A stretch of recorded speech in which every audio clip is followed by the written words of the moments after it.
Sec Vince Dizon, kiss or slap? Ayan, si Sec.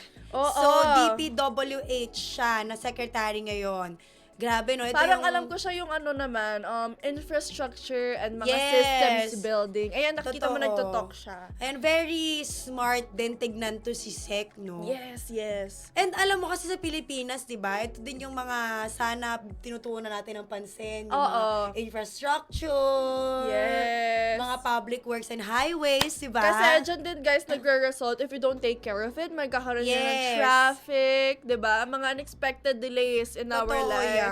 Unexpected inconveniences. Totoo, pero as I can see, no, kay Sec, very efficient siya na corporate government leader and parang siyang nagbibigay ng CEO vibes, Oo, no? parang siyang very systematic type of Yes. guy. Parang alam niya yung mga nangyayari behind everything. Totoo, pero parang medyo, ata ako kay Sec. Ako din. Slap. Oo, ako din. It's a slap for me. Parang ka-age na yung tatay ko.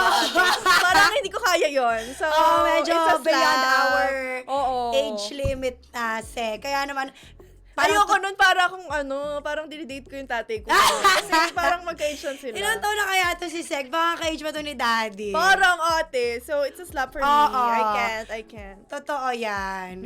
We all have our age limits naman. Yes! Manatiling nakatutok sa Abante. Sundan kami sa aming mga social media accounts.